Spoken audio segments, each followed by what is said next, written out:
Ya, halo. Suara saya sudah terdengar belum? Boleh tolong di-mention di chat ya.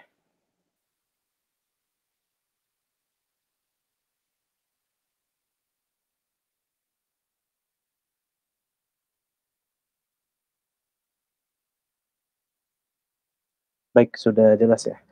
Baik, sebelum kita mulai, boleh, kita hidupkan webcam ya. Mau saya dokumentasikan untuk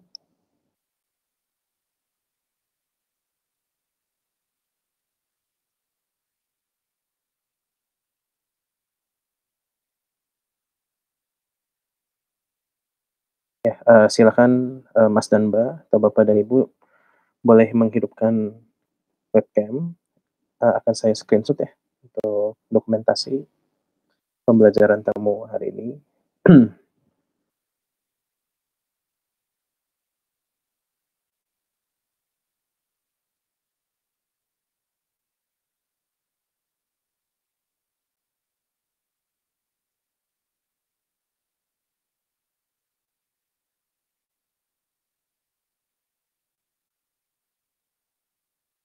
Baik, saya screenshot, 3, 2, 1. Sekali lagi ya, 3, 2, 1.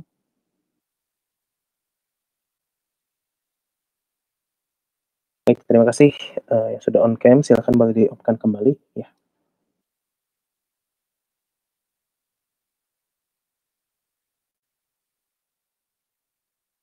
boleh di-off-kan kembali, silakan boleh. Cam-nya boleh di-off-kan kembali. Baik baik kita akan mulai pembelajaran tamu hari ini. Ya, sebelum saya memulai, nanti kalau ada suara, kurang terdengar atau slide tidak berubah, mohon diinfokan ya lewat chat ataupun lewat mic silakan.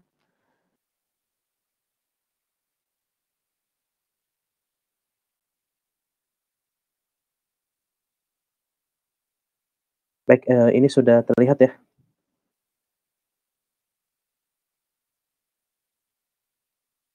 Oke.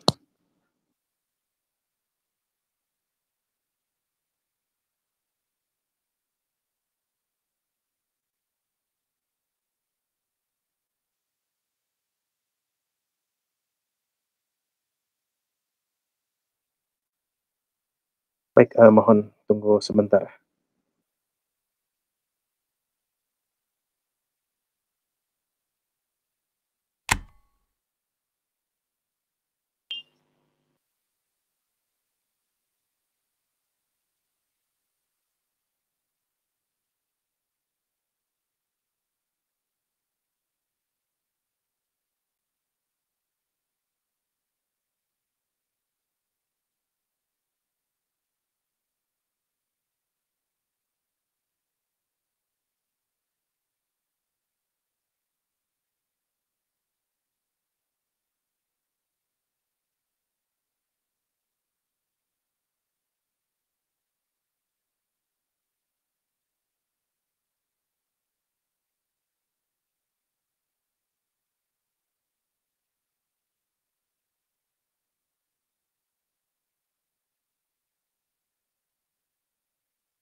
Ya, mulai ya.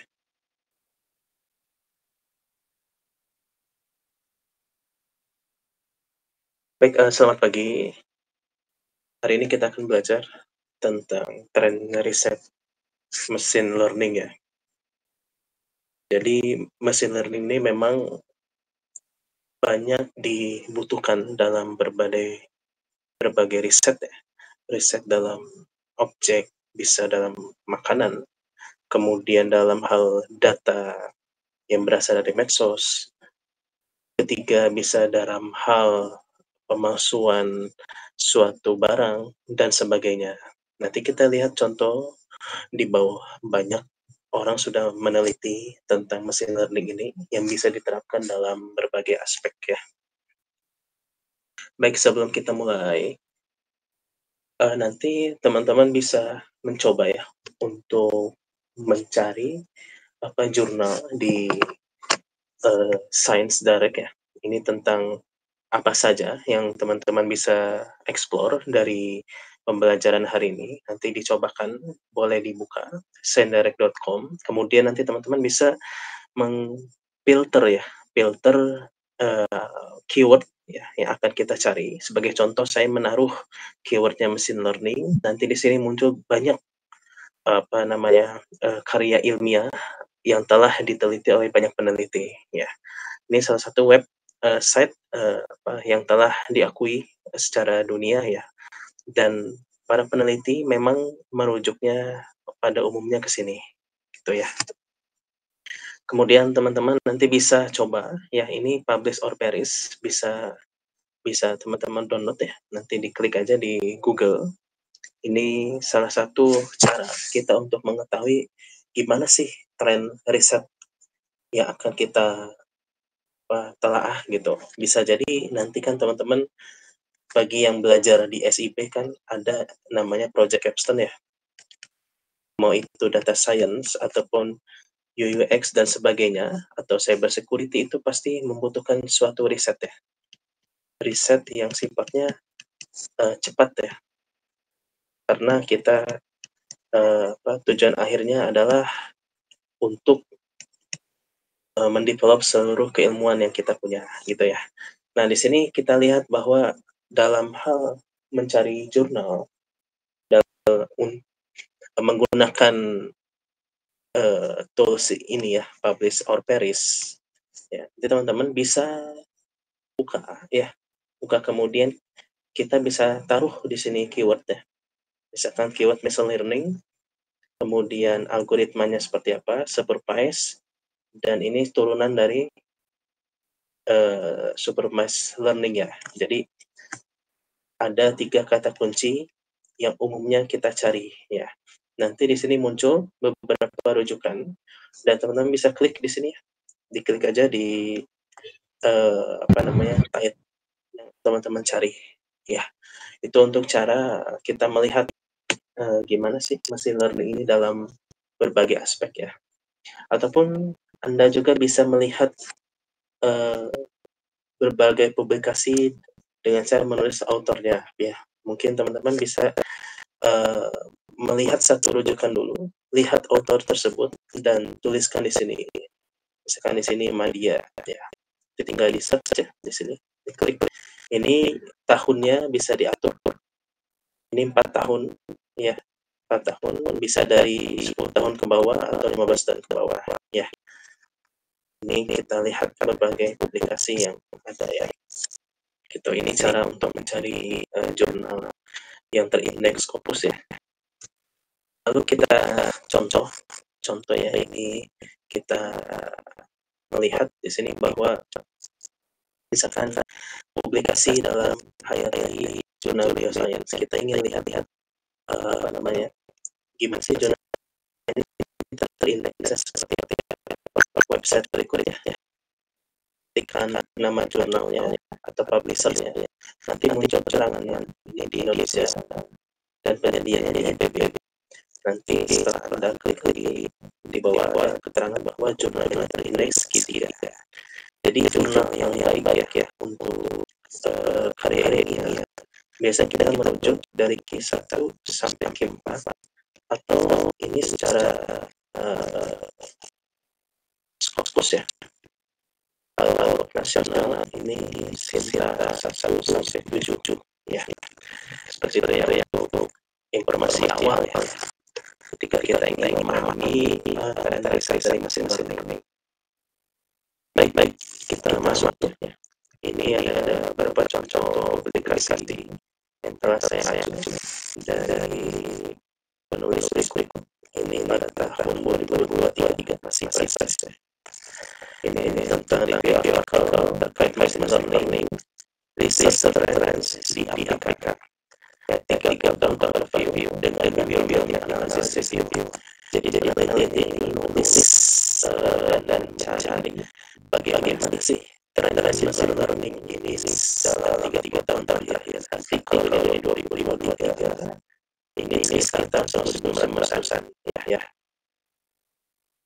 sampai 2022 bisa rasa tidak salah sampai 2022. Nah, di sini kita mulai melihat bahwa penulis tersebut yang mencari berbagai kata kunci ya. Ini dia memfasilitasi konsepnya. Peneliti ini melihat dengan metode prisma ya. Nanti ini masuk ke dalam bibliotek review atau sistematik review yang tidak akan kita bahas di hari ini. Mungkin di pembelajaran saya selanjutnya. Dia bahwa di sini berbagai keyword terkait mesin learning. Misalkan contoh mesin learning, kemudian machine learning, machine learnable, dan sebagainya, dan berbagai singkatan ataupun orang biasa mencari ketika kita mengetik di mesin engine Google. Kita kan pasti mengetik berbagai kalimat terkait mesin learning, ada yang mesin learning, kemudian mesin learns dan sebagainya. Ternyata dari sini terseleksi ada 2.770 dokumen dan artikel yang telah diterbitkan ya. Dokumen itu kan pasti terdiri dari banyak ya. Selain dari artikel sampai ke retraction ya. Nah, di sini yang paling banyak dan paling orang gemar yaitu dalam menulis artikel ya. Artikelnya apa, objeknya apa, dan sebagainya. Nanti dilihat di bagian bawah ya, ada di slide selanjutnya. Di sini dilihat bahwa kita ingin melihat bias dari dokumen 5-nya, dan ternyata di sini lebih dominan ya dibandingkan dengan orang menulis book chapter ya, atau menulis proceeding lah ya, proceeding dengan artikel berbeda. Ya, jadi ketika nanti teman-teman mencari suatu rujukan ya, atau kita sebut referensi, tentu kita harus bisa membaginya. Ya, pertama dari sumber primer, ya, itu artikel, kemudian review, ya, dan satu lagi proceeding. Ya, kalau proceeding, dia itu penulis telah melakukan presentasi ya, presentasi di depan audiens. Kalau artikel ilmiah ini tidak presentasi ya, tidak mempresentasikan hasilnya, melainkan langsung dituliskan. Ya, kemudian sumber kedua, sekunder, berarti ini buku ya.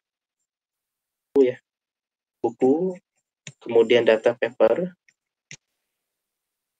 dan sebagainya. Dan yang terakhir, tersier ini bisa dalam website resmi ya.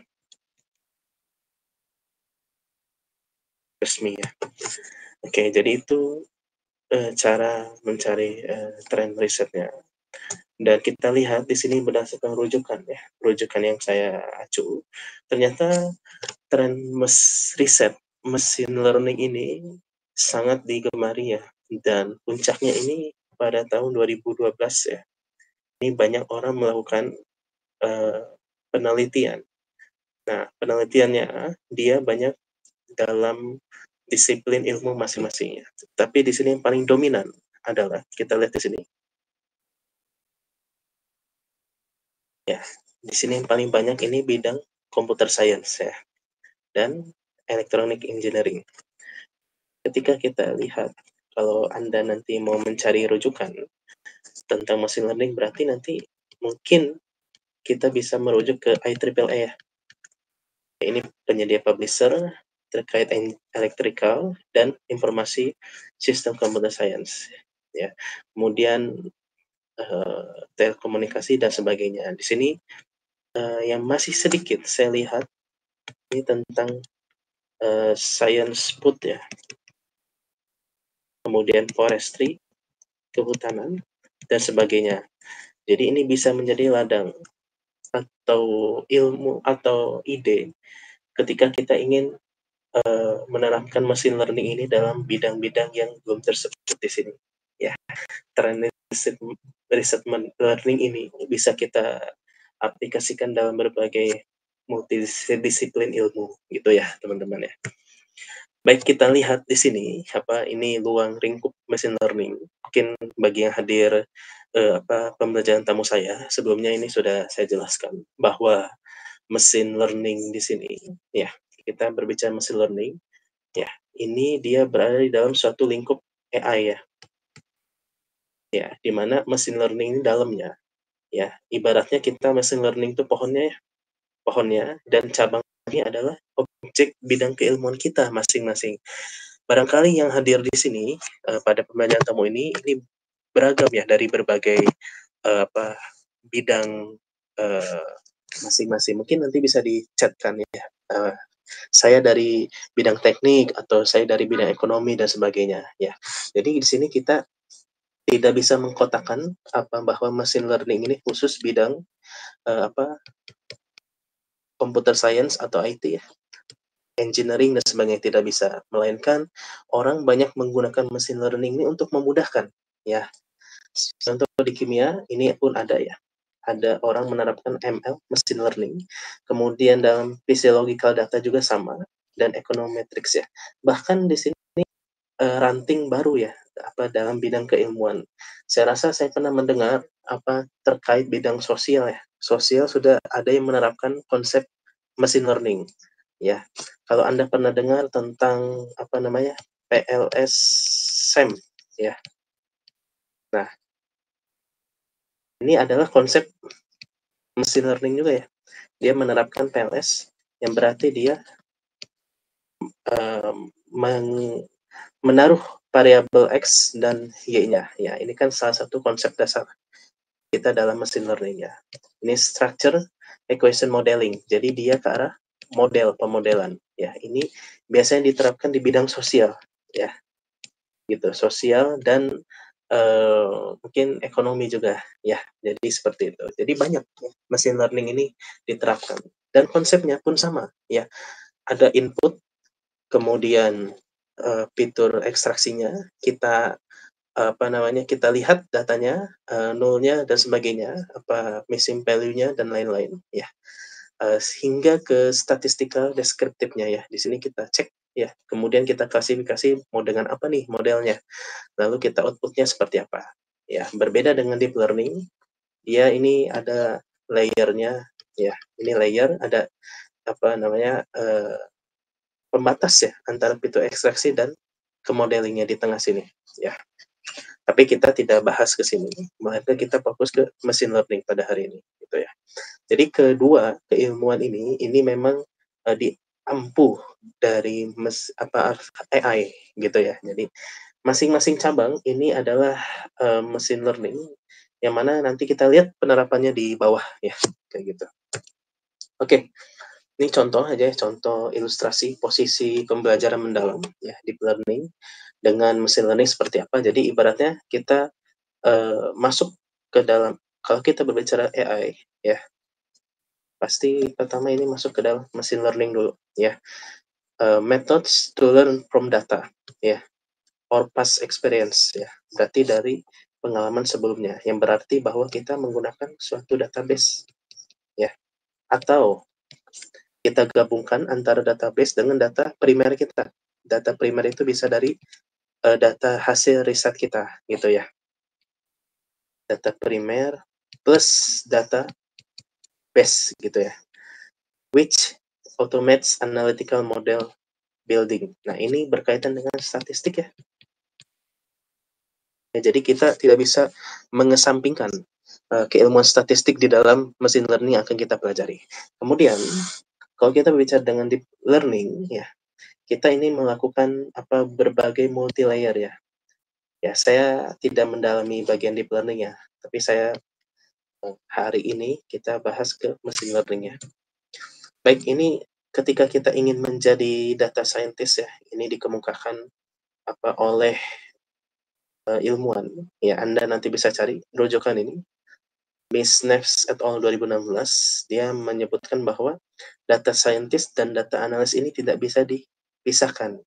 Ya, jadi kita ambil contoh ya, statistik ya.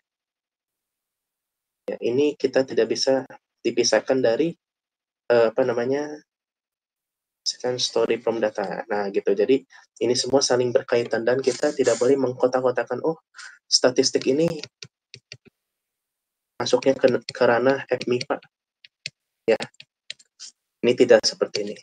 Melainkan kita sebagai computer science ya, orang computer science, atau ini ada bidang lainnya di sini kah atau tidak? Kalau dalam computer science kita harus mengampu juga statistik dan keilmuan algoritma ya. Algoritma tentu ada di dalam statistik juga gitu ya. Jadi kita tidak boleh melupakan keilmuan berikutnya gitu. Oke, kita lihat di sini bahwa seorang ilmuwan data itu harus memiliki berbagai kemampuan, keingintahuan akademis, ya bercerita, pemahaman produk, dan pengalaman rekayasa. Namun juga harus memiliki keahlian mendalam dalam bidang statistik dan pengetahuan pembelajaran mesin, ya. Ya, gitu. Statistik ini adalah ilmunya ya. Pembelajaran mesin berarti di dalam komputer ya. Kita punya data, contoh data kita mau diapain? Nah, data kita mau diapain tentu kita akan pasti orang membuatnya modeling. Dan setelah terbentuk model ini tentu diterapkan ya untuk kasus data yang lain yang serupa gitu ya. Jadi pembelajaran mesin itu seperti itu. Dan kita lihat di sini bahwa ada pengalaman rekayasa ya, pengalaman rekayasa. Makanya Anda yang mengikuti SIB di Wisai ini dilatih dalam proyek Capstone ya. Capstone bagi yang dengan saya data science ya, berarti nanti menggabungkan berbagai macam kan ya. Kita udah belajar tentang programmingnya ada, kemudian data, dan bahkan sampai kita melihat hulu ke hilirnya gimana nih. Walaupun prototipe kita nanti bagus, tetapi tidak untuk peruntukannya atau tidak tepat sasaran, maka yang kita lakukan sia-sia ya. Jadi kita memikirkan semua hal itu untuk dalam hal pengalaman dalam merekayasa ya. Juga kita nanti akan bercerita dan memahami suatu produk yang di-develop ya. Jadi itu keuntungan Anda belajar SIB di sini gitu ya. Jadi ini diterapkan oleh Harlan Harris et al. 2013 tentang Suggested So-Called The Safe Data Scientist Model. Jadi data scientist itu seperti bentuk T ya. Ini bentuk T. Dan ini kita tidak bisa pisahkan sama sekali ya. Setiap domain-domain yang ada seperti itu. Baik, ini contoh workflow ya. Workflow dari machine learning ya. Umumnya semua orang sama ya menerapkan ini. Pertama kita bergerak dari raw data ya. Nah, raw data biasanya kan kalau kita sebagai data scientist kita tinggal menerima data ya. Nah, sebagai contoh ya, kalau kita ingin mensimulasikan data kan kita mengambil data dari Kaggle ya, kaggle.com. Nah, pernah berpikir nggak kalau orang yang menaruh data di kaggle.com itu dari mana? Asal usulnya dari mana? Nah, kita bisa menilai data itu adalah hasil penelitian. Jadi tidak mungkin orang menaruh data atau mencantumkan numerik sembarangan ya. Jadi itu adalah hasil dari penelitian yang telah dikerjakan oleh orang tersebut yang diupload datanya. Mungkin hanya sekitar 75% atau bahkan 50% saja datanya. Dan sisanya adalah data dummy, mungkin gitu ya. Jadi penelitian ini, riset ya, atau kita sebut riset ini sangat penting dan harus mendalam. Bagaimana kita mendapatkan data yang beragam dan sebagainya itu ada caranya ya. Misalkan saya ceritakan ya, ini kita masih bercerita di raw data ya. Di raw data misalkan saya cerita ini dalam bidang saya tuliskan bidang dulu machine learning dalam bidang contoh food science ya. Food science. Misalkan kita akan membedakan suatu kopi ya. Kopi A, B, dan C ya. Nah, kopi ini dari ketiga ini tentu kan kita pasti melakukan sampling ya. Sampling ya. ABC ini kita sampling dan tentu akan berbeda. Ini berbeda daerah dan Jika berbeda daerah kita berpikirnya pasti mungkin lingkungannya pun berbeda, curah hujannya berbeda, sehingga itu akan memengaruhi tanaman atau tumbuhan kopi itu, ya. Dalam melakukan sampling ini pasti ada suatu teknik ya, di mana tekniknya ini bermacam-macam, ya. Yang mana sampling ini bisa kita, interpretasikan bahwa sampling ini memang harus seragam ya. Misalkan di kopi A ini kita mengambilnya pada hari yang sama, artinya kan seragam ya. Bisa jadi kita sempitkan pada waktu yang sama, misalkan jam 8 kita panenkan, ambil satu-satu. Begitupun sama di kopi B, C, ya bahkan jenis yang lainnya kita sampling seragam yang artinya dia homogen ya. Nah, sampling ini tentunya akan menentukan kualitas data. Ya, ini banyak tidak dijelaskan di dalam website gimana kualitas data yang diambil itu.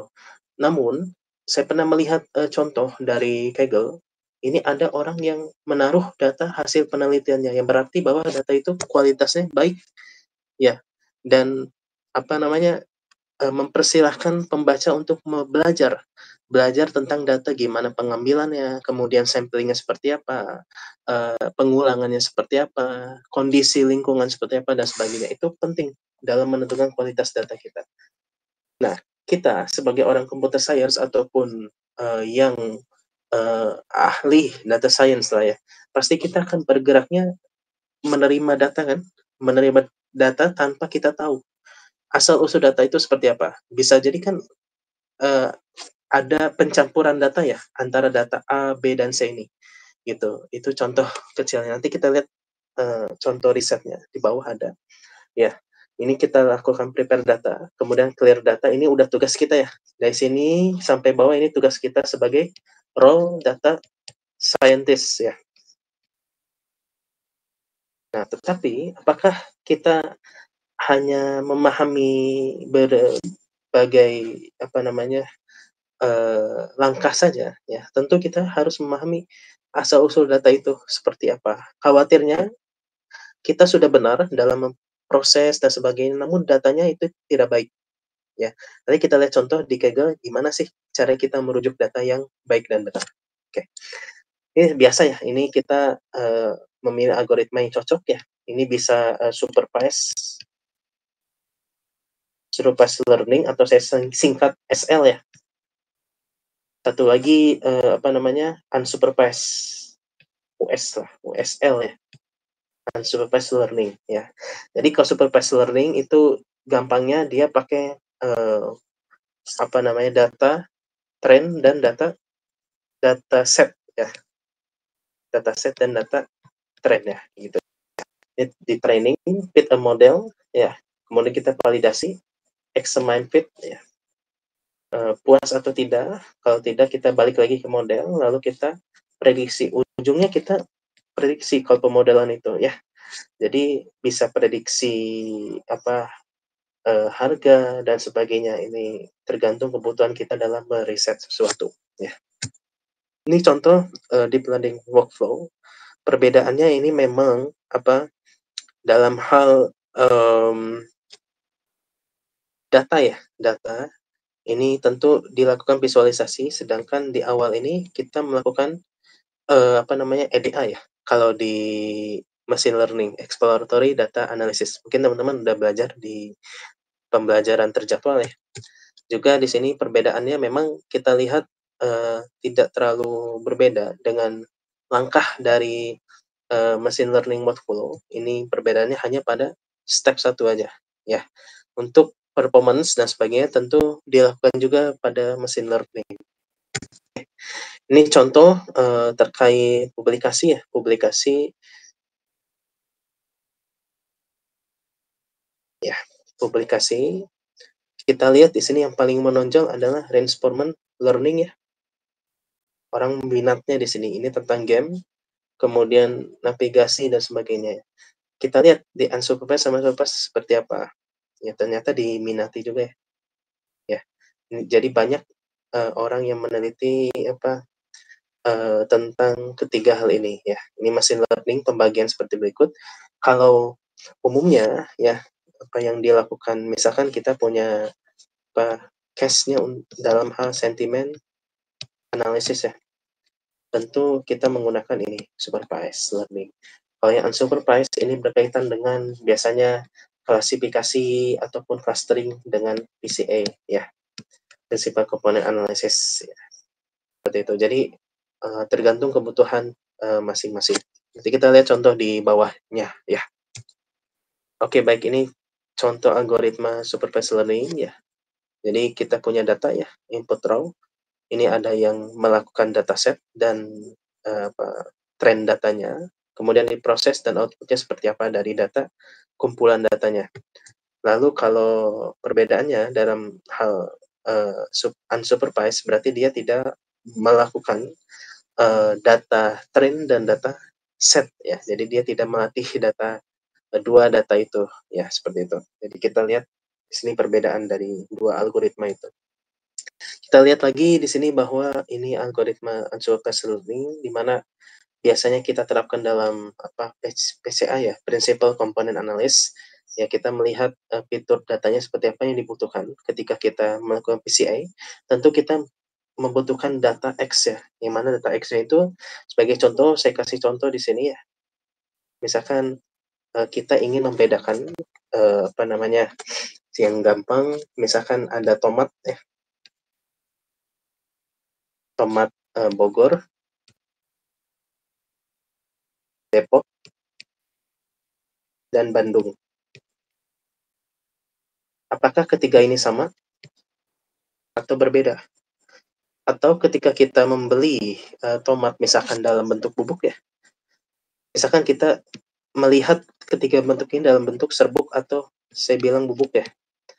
Nah, bubuk kita ingin membeli yang tomat Bogor.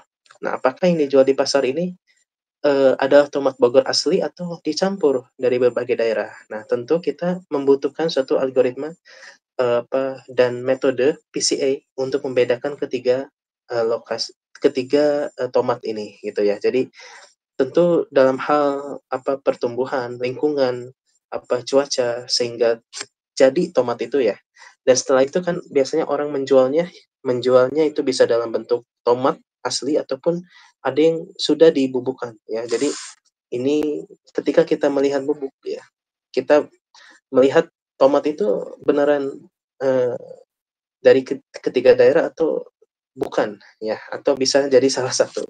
Kita membedakannya dengan metode PCA. Kemudian kedua, ketika kita berbicara PLS, ya berarti kita harus ada respon X-nya, bisa jadi berupa tomat tadi ya, ataupun Y-nya ini dia yang memberikan stimulus ataupun respon ya terhadap apa yang kita ujikan.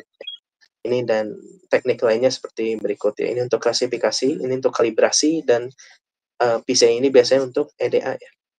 Ini orang-orang melakukan machine learning ini biasanya dalam bidang food science ya.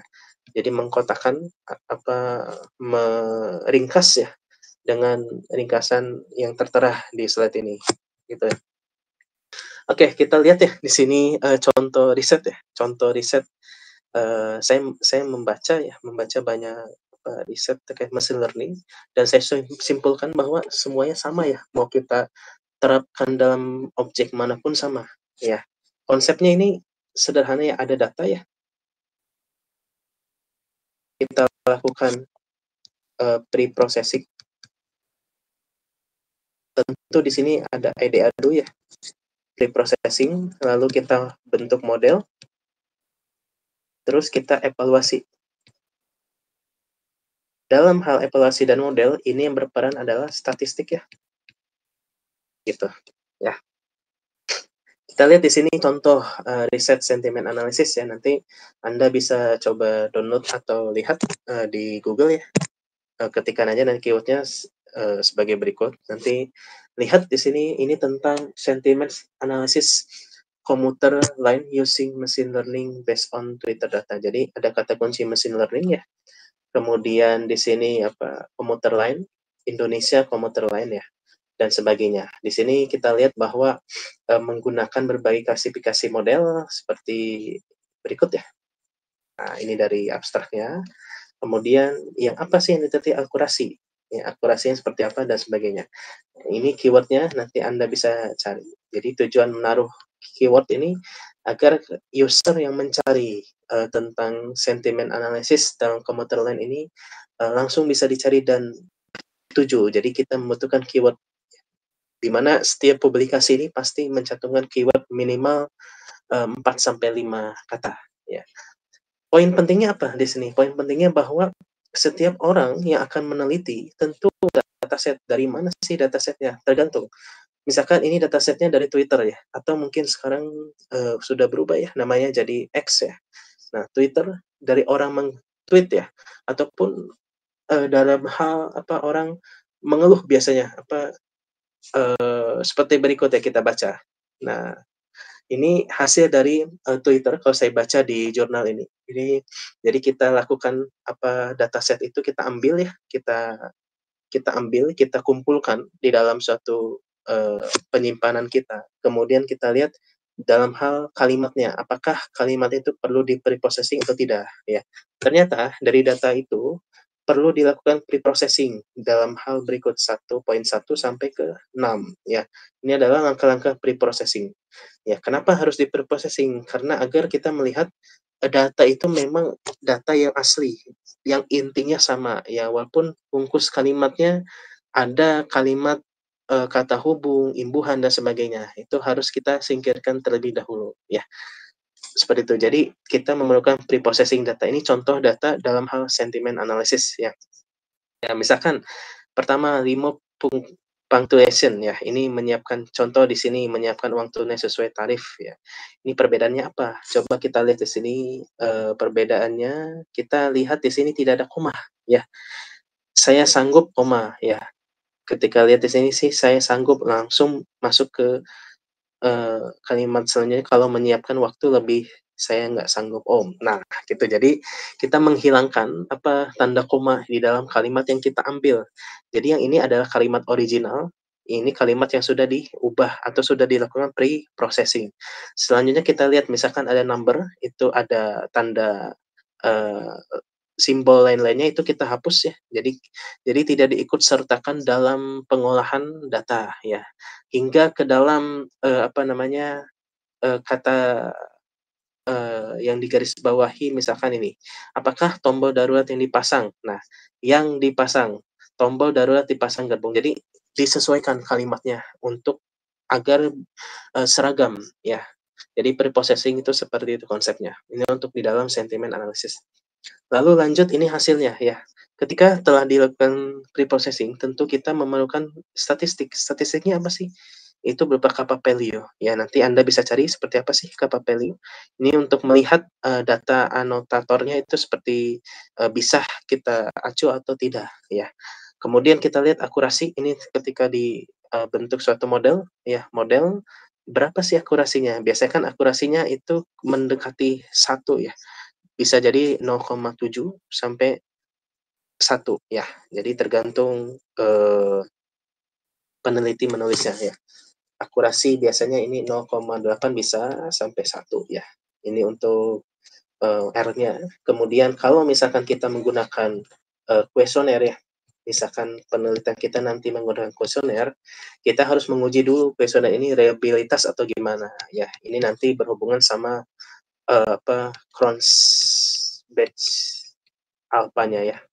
Alpha ini biasanya nilainya 0,7 sampai 1, ini untuk R2-nya ya. Jadi masing-masing punya, kriteria yang berbeda ya. Karena ini datanya sudah ada ya, sudah ada dan tidak memerlukan kuesioner, lalu kita lakukan statistik yang sesuai di dalam data tersebut ya. Oke, itu contoh ya, contoh dari sentiment analysis. Selanjutnya kita coba, karena konsepnya sama ya, konsepnya sama, bahwa tadi ada data, kemudian data itu kita lakukan apa, processing, kemudian ada statistik dan pemodelan hingga evaluasi. Maka ketika kita masuk ke dalam objek lain, misalkan, tentang food science ya ini.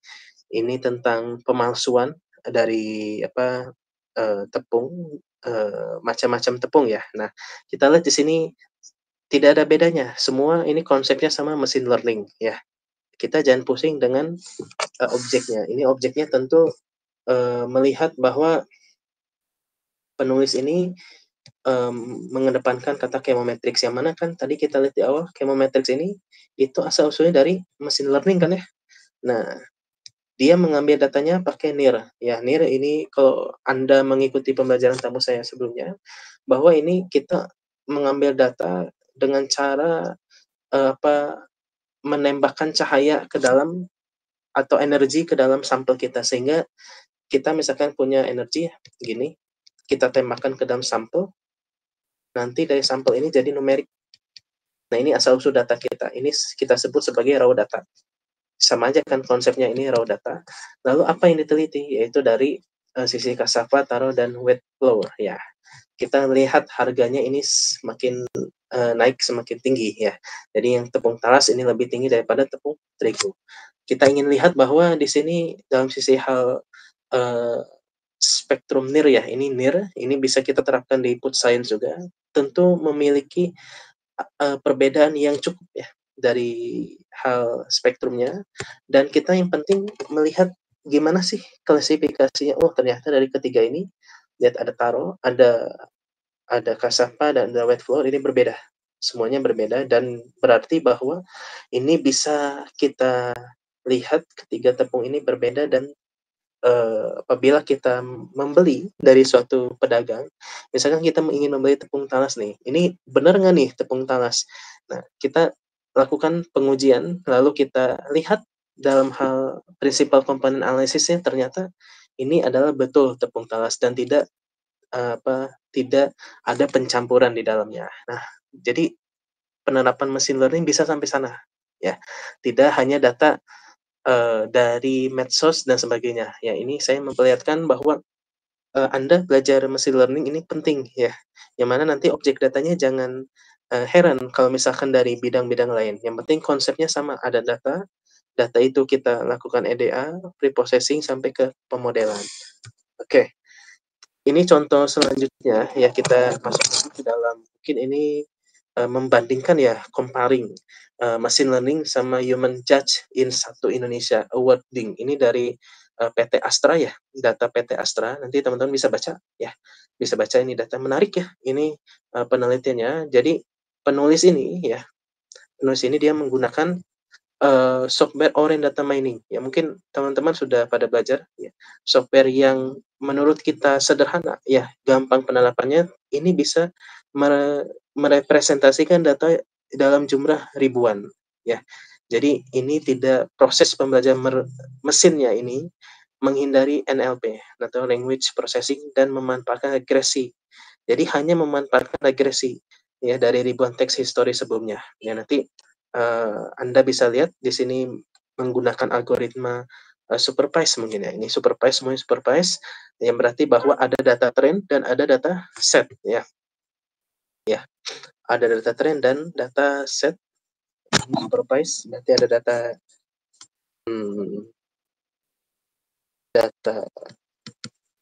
trend dan data set ya. Data trendnya berapa? Bisa jadi 70%, ini 30%, atau bisa jadi 60%, atau 40%, bisa jadi 50-50 ya. Ya, tergantung nanti datanya apakah overlapping atau tidak, gitu ya. Jadi kita bisa menggunakan software Orange ini untuk mendeteksi atau melakukan regresi dengan ribuan teks ya, histori sebelumnya. Seperti itu ya. Jadi ini sangat menarik ya. Kita udah belajar Orange, kemudian kita terapkan data. Ambil aja nanti contoh data dari website ya, dengan ribuan, apakah bisa tidak masuk Orange? Nanti Anda coba buktikan sendiri ya. Ya, ini contoh lain ya dalam penerapan machine learning dalam penelitian kehutanan. Ya, di sini penulis tidak menuliskan machine learning ya, karena fokusnya ini dalam hal mungkin ini bidang kehutanan ya, kehutanan ataupun ini bidang kehutanan. Jadi ingin menonjolkan forestry-nya ya. Ini adalah kayu ya, jenis kayu. Jadi ingin menonjolkan kayu itu gimana sih potensinya ya. Ini bisa pakai machine learning ya. Dimana kan ini kita tahu ini kan adalah OPLS-DA ya. Ya, yang mana konsep dasarnya adalah PLS ya. regresi ya, tapi dalam bentuk ortogonal dan dilakukan diskriminan analisis, yaitu statistiknya, secara multivariat. Jadi, apa namanya, mesin learning ini bisa diterapkan untuk objek data numerik dari kehutanan, ya. Yang diambil apa sih datanya, yaitu kandungan kayu ini, akasia ini, ya. Jadi kandungannya apa aja sih di dalamnya, kemudian kita jadikan sebagai variabel X dan Y-nya apa, Y-nya itu bisa jadi dalam hal pengujian antioksidannya, ya. Jadi seperti itu. Jadi, kita bisa mengelompokkan atau melihat apa potensi dari kayu tersebut ya. Sangat menarik kan ya. Jadi machine learning ini bisa diterapkan dalam berbagai bidang. Ya, kita lanjut ya, kita lanjut. Ini masih sentiment analysis. Ada yang bertanya?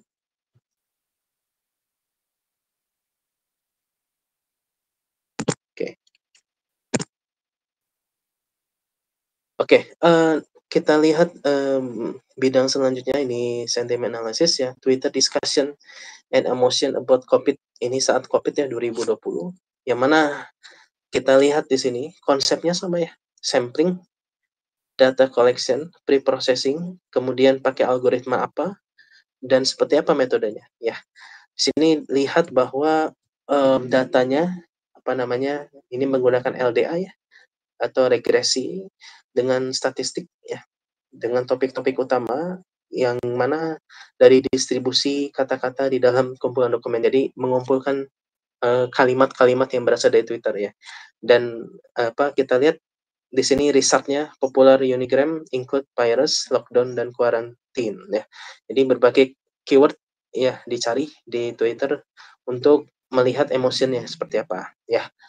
Ini menarik penelitian ini dan kita bisa menggarisbawahi bahwa konseptualnya sama ya. Jadi tidak akan berubah maupun kita menerapkan dalam bidang apapun, konsepnya sama, ada data, sampling, kemudian preprocessing sama algoritma. Namun perbedaannya mungkin, terletak pada ini ya, sampling datanya seperti apa ya, sampling ini berarti, kita hanya melihat, kita mengambil data dari Twitter-nya seperti apa. Nah, orang, ketika kita masuk ke dalam bidang lain seperti food science tadi, tentu kita yang menghasilkan datanya. Ya, ada orang yang mengambil data hasil dari orang lain atau dari Twitter kan ini ya. Adapun orang yang mengambil data langsung ya, yang dijadikan suatu numerik. Nanti saya jelaskan di akhir gimana sih. Nah, ini contoh riset, machine learning dalam hal, geographical origin. Jadi untuk membedakan, banyak, buah-buahan ya dalam berbagai, kondisi lingkungan dan sebagainya. Ya nanti ini dilihat konsepnya sama seperti machine learning, tapi, peneliti ini menaruh kalimat chemometric ya. Jadi sama aja intinya adalah machine learning. Nah, kita lihat di sini, ada lagi contoh dalam, jurnal Food ya Composition, ini kayaknya masih fresh ya tahun 2024, yang mana dia ingin melihat tentang klasifikasi dari olive oils ya, komponennya seperti apa, lalu, namanya, eee, kita melihat, eee, lokasi tumbuhnya apakah memengaruhi kandungan oil tersebut atau tidak ya. Ketika kita melihat di sini bahwa, oil itu diambil ya, di-sampling, kemudian kita lihat dari perbedaan masing-masing, lokasi tumbuh itu mengaruhi nggak ke dalam, kandungan di dalamnya. Nah, bisa sampai sini. Jadi penerapannya sangat beragam untuk machine learning ini. Baik, untuk terakhir mungkin saya akan kasih konsep, berpikir kita ya. Wah, ini sharing aja ya, mungkin Anda lebih paham dari yang saya jelaskan. Jadi, ya ketika kita berbicara riset ya, riset ya, riset kita melakukan sampling ya, sampling kemudian kita lihat di sini ada, collecting ya, koleksi lah, koleksi data ya. Lalu kita lakukan statistik ya, deskriptif ya. Setelah itu kita bentuk model, dan evaluasi. Sama ya semuanya.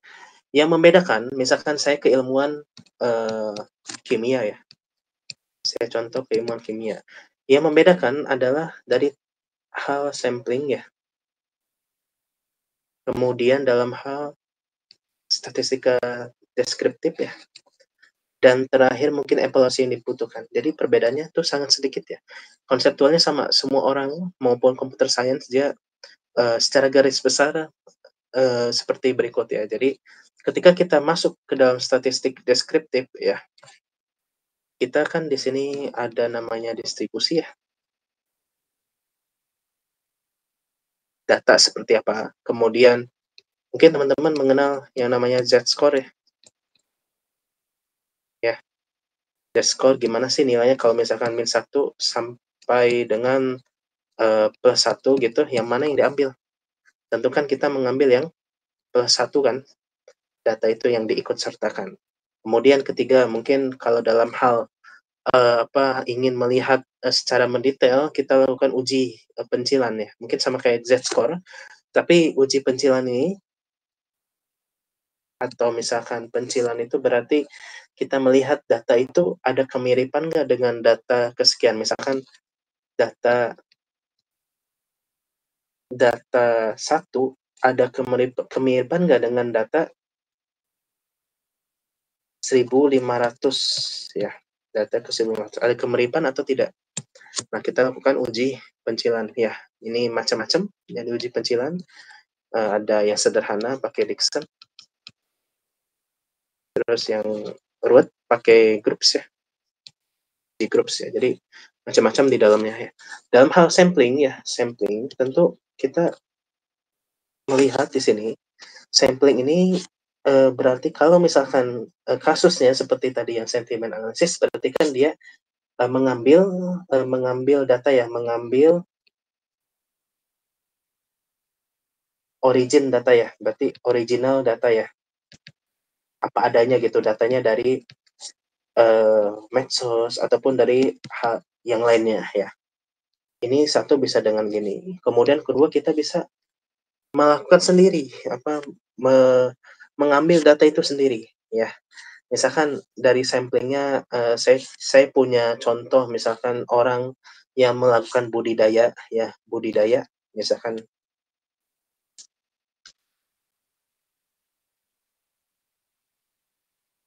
budidaya rumput laut ya. Saya singkat RL, rumput laut. Itu ada macam-macam daerah ya. Ada daerah Sulawesi misalkan, Lombok, satu lagi Jawa. Nah, dari ketiga ini gimana sih budidayanya, berbeda nggak? Tentu kan dalam hal suhu aja ya, atau cuaca pasti berbeda kan. Ada yang ekstrim, ada yang enggak. Kondisi lingkungan air dan sebagainya itu kan menentukan semuanya faktornya. Nah, ini sampling seperti ini nanti ujungnya ya. Ya, saya kotakin ya. Jadi kan kita mengambil objek ya, objeknya kan sampelnya rumput laut. Nanti ujungnya kita pasti butuh instrumen ya. Untuk mengkonvert dari rumput laut itu menjadi suatu hal numerik ya. Misalkan pembelajaran tamu saya sebelumnya ini menggunakan NIRS ya.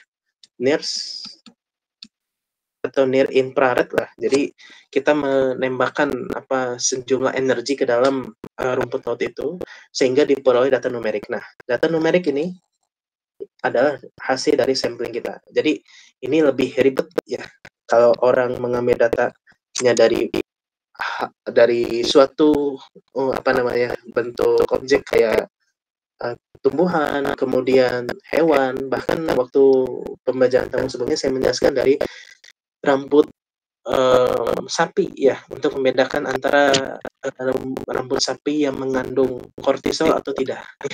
Jadi hal seperti itu masih masuk ke dalam sampling. Kedua hal ini tidak disalahkan, baik yang ke satu maupun kedua itu sama aja.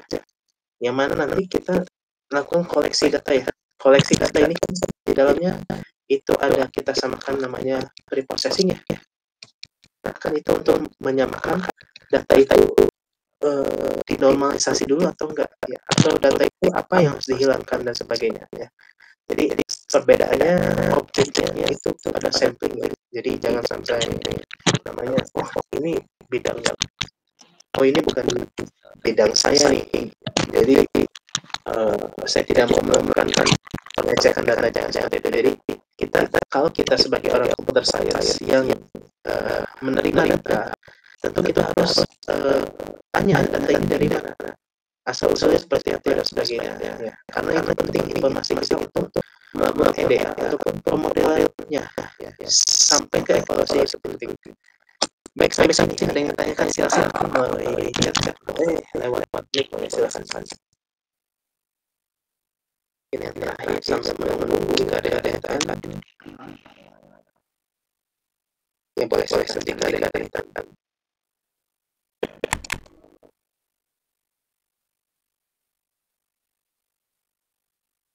Oke.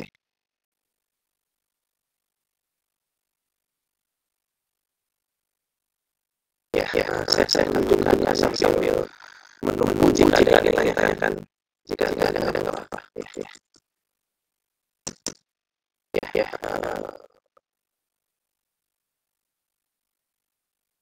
Ya, sambil mungkin bisa di chat ya apa keilmuan Anda berasal dari konsep semua atau ada yang berasal dari hal lain gitu. Boleh ini bisa ditampil spesifikasi contoh apa yang lainnya gitu.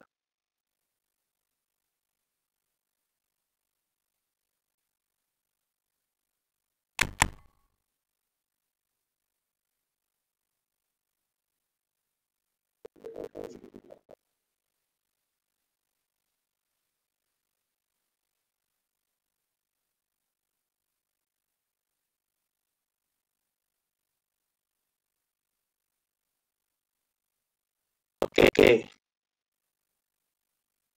Ya, terakhir saya coba kasih di sini ya. Ini udah muncul ya. Saya. Baik. Saya kasih contoh data ini hari ya, maju ya.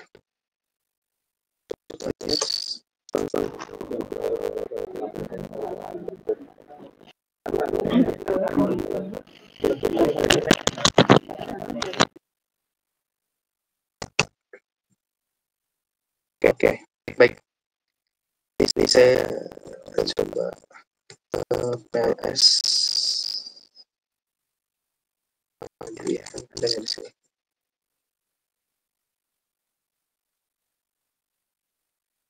Saya udah download, coba ya.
Oke, baik.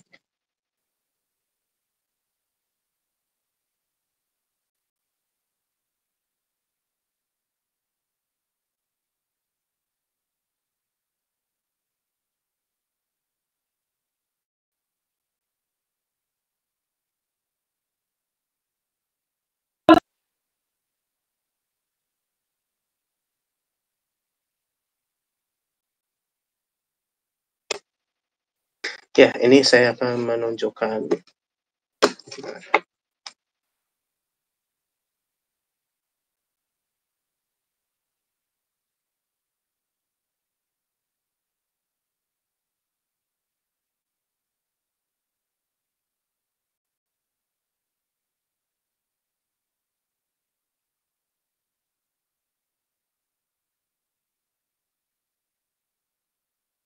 oke,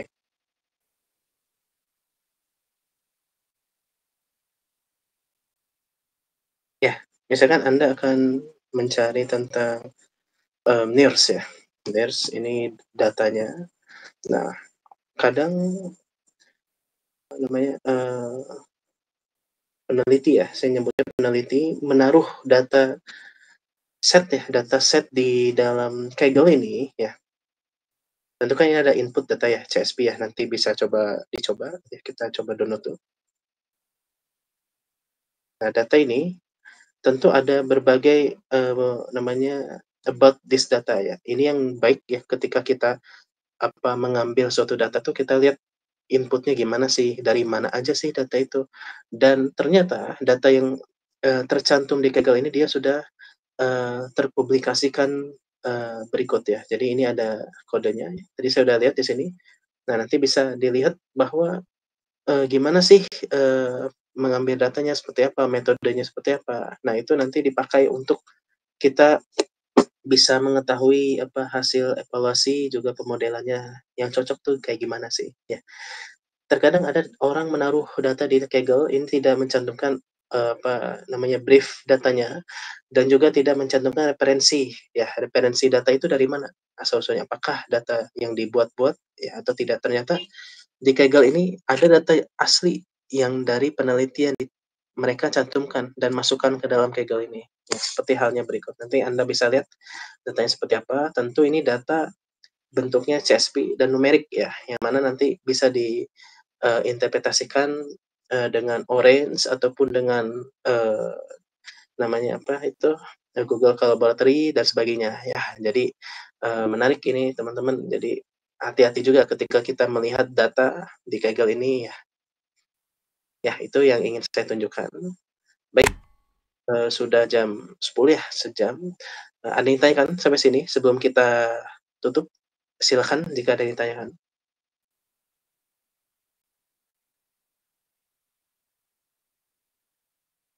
Boleh lewat chat ataupun lewat mic silakan.